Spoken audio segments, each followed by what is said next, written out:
BJP के लिए एक बुरी खबर है। वसुंधरा राजे नाराज चल रही हैं और सूत्र बता रहे हैं कि हो सकता है कि वो विधानसभा चुनाव से पहले नई पार्टी बना ले। तो क्या बीजेपी वसुंधरा राजे को किनारा कर देगी? क्या वसुंधरा राजे के बगैर बीजेपी का राजस्थान में क्या होगा? सबसे बड़ा सवाल है। वहीं सोचिए, विधुरी जिन्होंने संसद में संसदीय गरिमा का अपमान किया, जिन्होंने गाली गलौज की, जिन्होंने पूरे मुस्लिम कम्युनिटी को टारगेट किया, उनको टोंक मतलब राजस्थान में बड़ी जिम्मेदारी दी गई है। यह भी बड़ी खबर है। और सोचिए, कल्पना कीजिए कि जो हादसा उज्जैन में हुआ है मध्य प्रदेश में, अगर किसी गैर बीजेपी शासित राज्य में होता तो मीडिया खाल खींच लेती। और मेरा चैनल जरूर सब्सक्राइब कीजिए, बेल आइकॉन जरूर बताइए। सोचिए, जो टीवी अखबार वाले मनुवादी पत्रकार यूट्यूबर्स को पिद्दी मीडिया कहते थे, खासकर सुशांत सिन्हा, अमन चोपड़ा, अब उनका क्या होगा?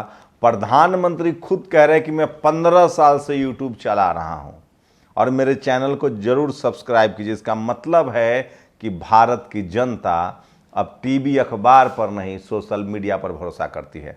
नमस्कार, मैं शंभू कुमार सिंह और आप देख रहे हैं नेशनल दस्तक।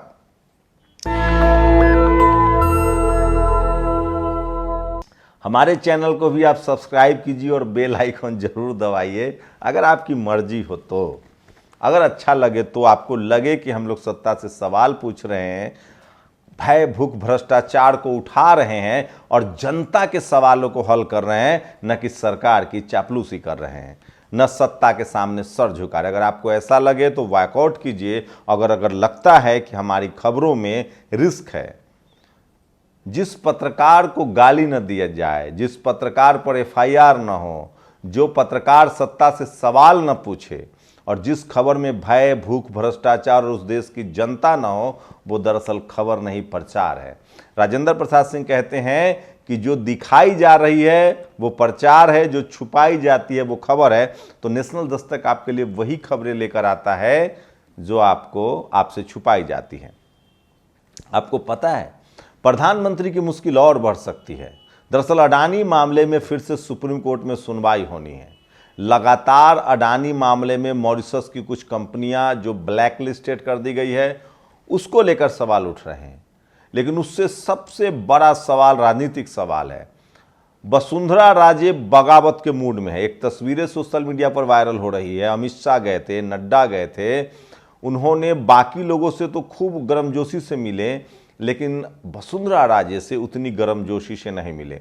इससे पहले भी एक तस्वीरें साफ हो गई थी जिसमें राठौर, वसुंधरा और गहलोत एक साथ बैठे हुए थे। जब इसी तरह बगावत हुई थी, जब राजेश सचिन पायलट ने बगावत की थी, उस समय कहा जा रहा था कि वसुंधरा राजे ने गहलोत का साथ दिया था। तो कहीं ऐसा तो नहीं कि सचिन उस तरफ और वसुंधरा उस तरफ हो जाएंगी।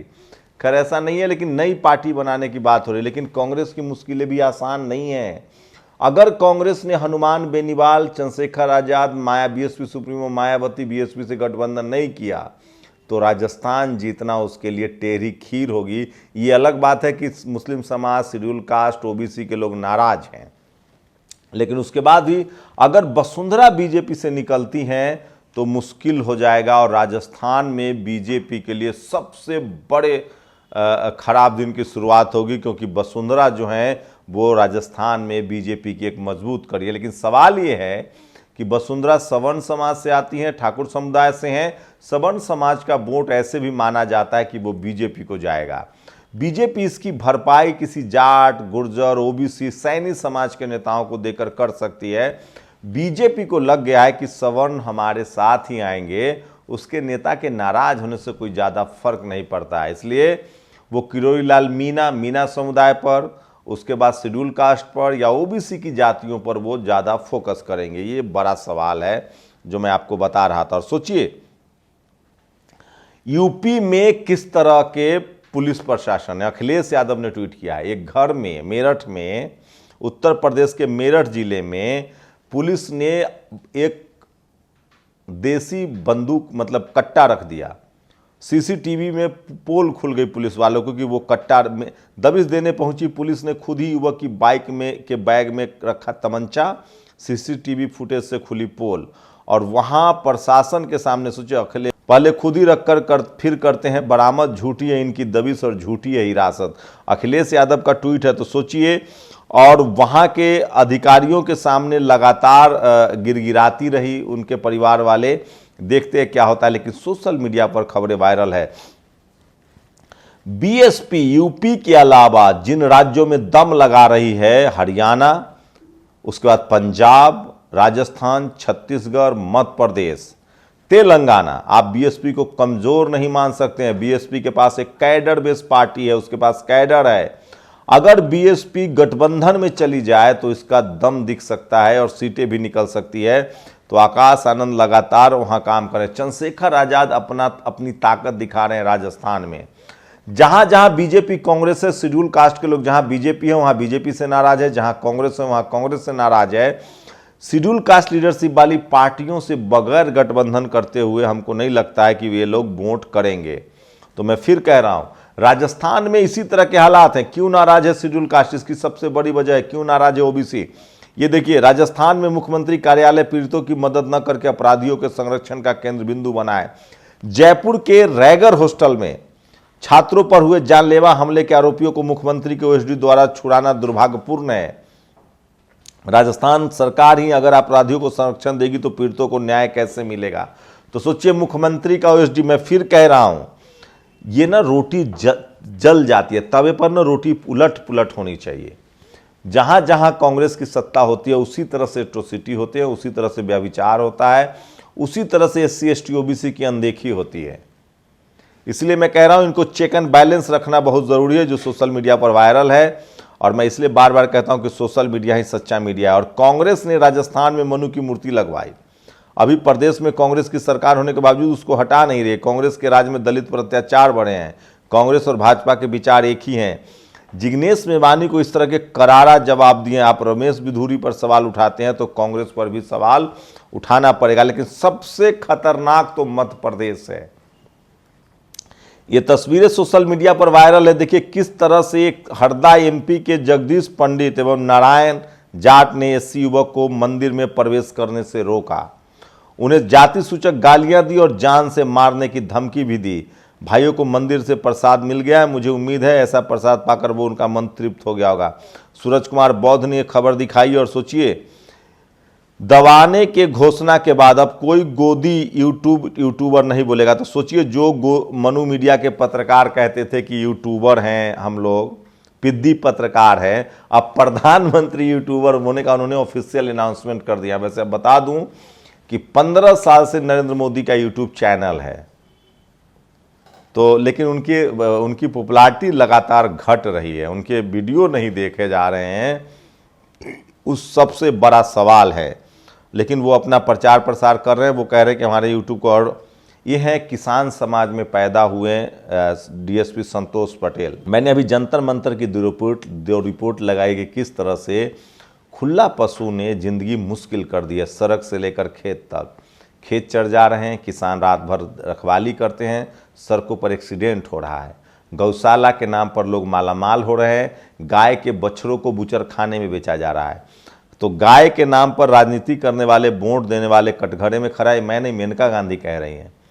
अगर गाय गौशाला में रखे जाते तो ये सड़कों पर जानवर कैसे घूम रहे हैं और जो रोज एक्सीडेंट हो रहा है, ये सबसे बड़ा सवाल है जिसको लेकर बात होनी चाहिए। और घरों के आसपास सीसीटीवी लगाए। सोचिए, उत्तर प्रदेश में न्याय मिलना बहुत कठिन है। पीड़ित परिवार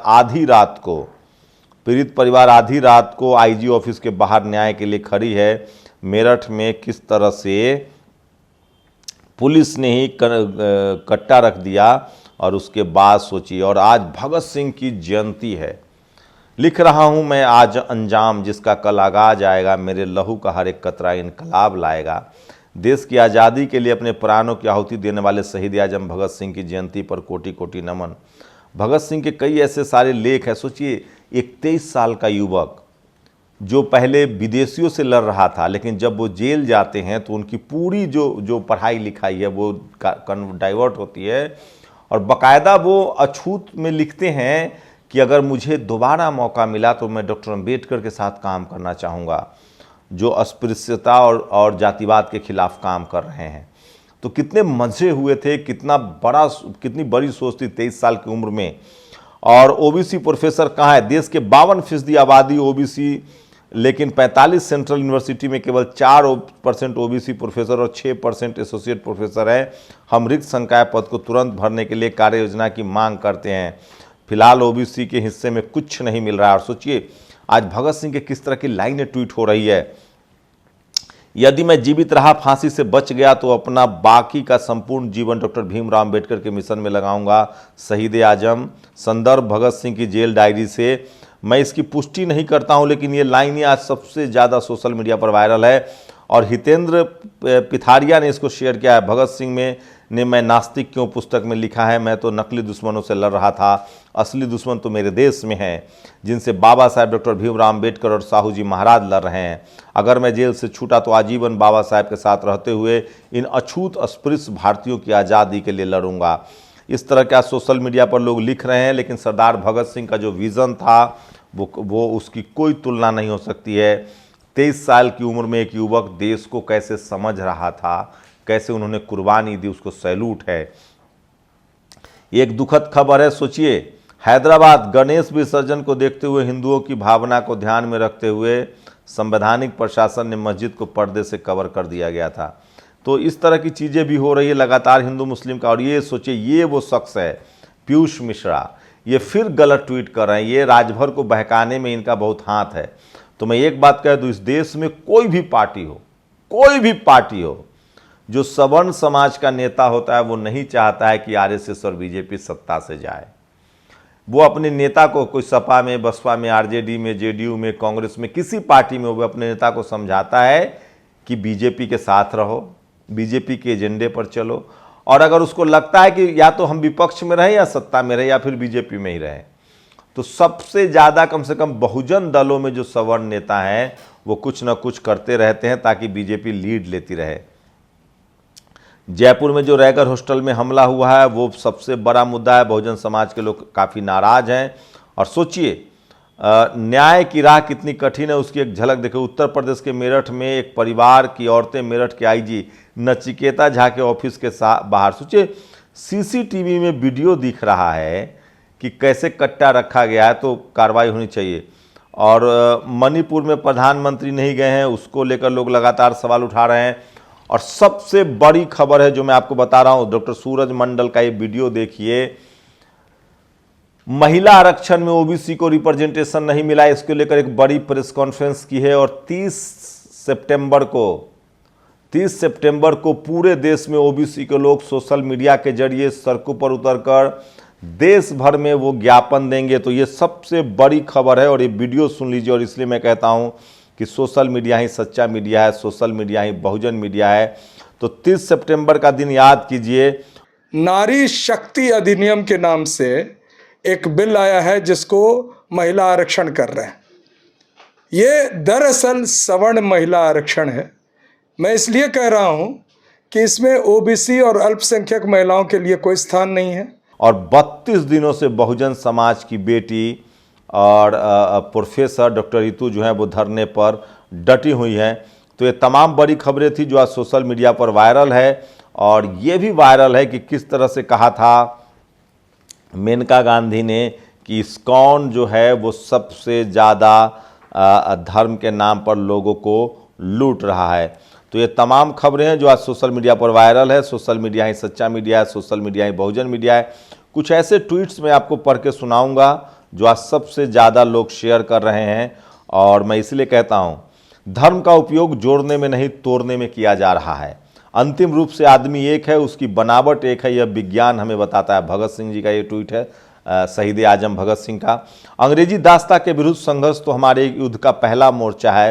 अंतिम लड़ाई तो शोषण के विरुद्ध है, जो जातिवाद का शोषण है। और लोग तंज कर रहे हैं। सोचिए बाबा धीरेन्द्र शास्त्री जी स्विस बैंक में रखे काले धन वालों की पर्ची नाम अमाउंट के साथ निकाल कर दे, भारतीयों पर बड़ी मेहरबानी होगी। और ताबूत में तथागत, ये भी सोशल मीडिया पर वायरल है। यदि मैं जीवित रहा तो फांसी से बच गया, ये भी सोशल मीडिया पर वायरल है। और सबसे ज़्यादा हिटलर ने जर्मनी में अनेक सड़कों, भवनों, संस्थाओं और दूसरे चीज़ों के नाम बदल दिए थे। इतिहास में अमर हो जाना चाहता था, आज उसके नाम लेने पर भी ऑफेंस है। राजीव रंजन ने एक ट्वीट किया है, हवा में रहेगी मेरे ख्यालों की बिजली। आज धार्मिक अंधविश्वास और कट्टरपंथ हमारी प्रगति में बड़े बाधक हैं। सोचिए, उस समय भगत सिंह कह रहे थे 23 साल की उम्र में। सैल्यूट है उस युवा को जिनकी सामाजिक और राजनीतिक समझ थी। आज धार्मिक अंधविश्वास और कट्टरपंथ हमारी प्रगति में बड़े बाधक हैं। वे हमारे रास्ते के रोड़े साबित हुए हैं। हमें उनसे हर हाल में छुटकारा पा लेना चाहिए। जो चीज़ आज़ाद विचारों को बर्दाश्त नहीं कर सकती उसे समाप्त कर देना चाहिए। और एक बड़ा लेख लिख दिया है जितेंद्र नारायण सिंह ने। मैं पढ़ना तो चाहता हूँ लेकिन समय की कमी होगी, लेकिन मैं फिर भी चाहता हूँ कि उसको, अंग्रेजों के दास्ता के विरुद्ध संघर्ष तो हमारा युद्ध का पहला मोर्चा है। अंतिम लड़ाई तो शोषण के विरुद्ध है, चाहे वह मनुष्य द्वारा मनुष्य को ही, एक राष्ट्र द्वारा दूसरे राष्ट्र को। और मैं चाहूँगा कि आज भगत सिंह पर ही हम लोग लाइव करें। आज 28 सितंबर 1907 भगत सिंह का जन्मदिन है। 1907 में उनका जन्म हुआ था। वह विगत सदी के असाधारण योद्धा, विचारक, पढ़ाकू और क्रांतिकारी हैं। विश्व क्रांति के तमाम ख्याति प्राप्त नायकों में से किसी मायने में कमतर नहीं है। उन्होंने भारत के चे गुवेरा कहा जाता है, लेकिन तो लेनिन की समकक्षता उनकी दिखती है। मात्र 23 वर्ष 5 माह और 26 दिन की छोटी सी उम्र में विश्व साहित्य, संस्कृति, राजनीति, दर्शन का अध्ययन उनकी क्रांतिकारी मेधा का प्रमाण है। भगत सिंह ने ज्योतिबा फुले और अंबेडकर की तरह अछूतों की त्रासदी और मुक्ति का गंभीर प्रयास किया। उन्होंने इस अमानवीयता को की जड़ पर प्रहार किया। जातिवाद और उसका पोषक सनातन धर्म की असलियत के सामने रखा। क्रांति कोई भटके दिमागों का फितूर नहीं, विचारों की शान पर तेज होने वाली तलवार है। भगत सिंह जानते थे, इसलिए जेल में रहते उन्होंने अपनी लिखी 404 पृष्ठों की डायरी में राज्य की उत्पत्ति, प्राकृतिक और नागरिक अधिकार, मुझे आज़ादी दो या मौत, अराजकतावादी क्रांतिकारी की वसीयत, कोई वर्ग नहीं, कोई समझौता नहीं, पूंजीवाद की बर्बादियां, धर्म के बारे में, क्रांति कोई यूटोपिया नहीं, बुजुर्गवा जनतंत्र, अछूत समस्या, सैकड़ों विषयों पर मनन करते हुए मैं नास्तिक क्यों हूं, मैं तमाम क्रांतिकारियों को सही राह दिखाया। उन्होंने लिखा, ईश्वर में विश्वास रखने वाला हिंदू पुनर्जन्म लेकर राजा होने की आशा कर सकता है। एक मुसलमान या ईसाई वर्ग में व्याप्त समृद्धि के आनंद की तथा अपने कष्टों के बलिदान के लिए पुरस्कार की कल्पना कर सकता है, किंतु मैं क्या आशा करूं। मैं जानता हूं कि जिस क्षण रस्सी का फंदा मेरी गर्दन पर लगेगा, मेरे पैरों के नीचे से तख्त हटेगा, वह पूर्ण विराम होगा, वह अंतिम क्षण होगा। मैं या मेरी आत्मा, ये सब वही समाप्त हो जाएगी, आगे कुछ न रहेगा। 1924 में अछूत समस्या आलेख में वह लिखते हैं, हमारे देश जैसे बुरे हालात किसी दूसरे देश के नहीं हुए। यहाँ अजब अजब सवाल उठते रहते हैं। एक अहम सवाल पूछ अछूत समस्या है। समस्या यह है कि 30 करोड़ की जनसंख्या वाले देश में जो 6 करोड़ लोग अछूत कहलाते हैं, उनके स्पर्श मात्र से धन भ्रष्ट हो जाएगा। उनके मंदिरों में प्रवेश से देवगण नाराज हो उठेंगे। कुएं से उनके द्वारा पानी निकालने से कुआं अपवित्र हो जाएगा। 20वीं सदी में भी पंडित मौलवी जी जैसे लोग भंगी के लड़के द्वारा माला पहनाने पर कपड़ों सहित स्नान करते हैं और अछूत को जनेऊ तक देने से इनकार कर देते हैं। भगत सिंह के शब्द हैं। भगत सिंह आगे व्यंग करते हैं, कुत्ता हमारी गोद में बैठ सकता है, हमारी रसोई में निसंग फिरता है, लेकिन एक इंसान का हमसे स्पर्श हो जाए तो बस धर्म भ्रष्ट हो जाता है। भगत सिंह कहते हैं कि सनातन धर्म में अस्पृश्यता और जाति व्यवस्था को वैधता और बल मिलता है और इतिहास अस्पृश्यता से लड़ने के लिए सनातन धर्म से लड़ना होगा।